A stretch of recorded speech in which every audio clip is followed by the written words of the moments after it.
اتنا ذکر کرے کہ اللہ رب العزت دل میں آ جائے، اللہ دل میں سما جائے، بلکہ سچ کہوں کہ اللہ دل میں چھا جائے۔ ایسی اللہ رب العزت کی محبت، جو چند لمحے اللہ کی یاد میں گزر گئے وہ میری زندگی ہے اور باقی سارا کچھ شرمندگی۔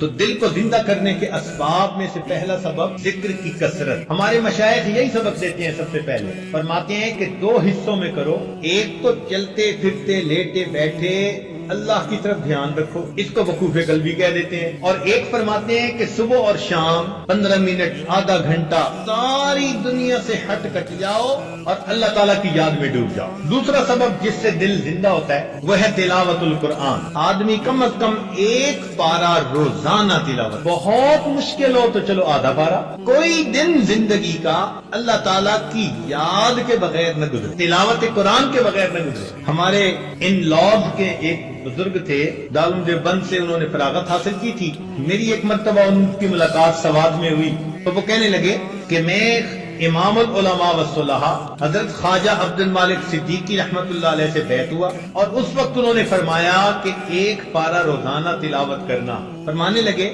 کہ آج اس بات کو کہے 43 ایئرز گزر چکے ہیں، ان 43 سال میں ایک دن بھی میرے قرآن کی تلاوت میں لگا نہیں۔ جب ایسے لوگ اللہ کے سامنے نام اعمال لے کر جائیں گے ہمیں کتنی شرمندگی ہوگی کہ ہمارے کتنے دن تلاوت کے بغیر جا چکے۔ اب دیکھو 43 سال، سردی بھی، گرمی بھی، صحت بھی، بیماری بھی، دیس بھی، پردیس بھی، خوشی بھی، غمی بھی، 100 یعنی عوارض ہوتی ہیں، مگر وہ کہتے ہیں میں نے ایک پارے کی تلاوت۔ چنانچہ عبداللہ ابن عباس نے فرمایا کرتے تھے من احب القرآن احب اللہ ورسول، جو شخص قرآن سے محبت کرتا ہے وہ اللہ رب العزت اور اس کے رسول سے محبت کرتا ہے، اور اللہ اور اس کے رسول اس بندے سے محبت۔ 40 سال عشاء کے وضو سے فجر کی نمازیں پڑھی ہمارے بزرگوں نے، وہ رات کے اندھیرے کے اس طرح منتظر ہوتے تھے ہم تہجد پڑھیں گے جس طرح دلہا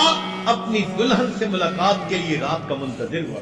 مجھ کو نہ اپنا ہوش نہ دنیا کا ہوش ہے، بیٹھا ہوں مست ہو کے تمہارے جمال میں، تاروں سے پوچھ لو میری روداد زندگی، راتوں کو جاگتا ہو تمہارے خیال۔ اللہ کی یاد میں راتوں کو جاگتا۔ تیسرا سبب جس سے انسان کا دل زندہ ہوتا ہے الاستغفار، استغفار پڑھنا۔ ہمارے مشائخ فرماتے ہیں 100 دفعہ صبح 100 دفعہ شام یہ کم از کم ہے، ورنہ 200 مرتبہ صبح 200 مرتبہ شام پڑھے۔ استغفار پڑھنے سے انسان کے دل کی میل دور ہو جاتی ہے۔ چوتھا سبب جس سے دل زندہ ہوتا ہے الصلاۃ علی النبی، نبی علیہ الصلوۃ والسلام پر درود شریف کا پڑھنا۔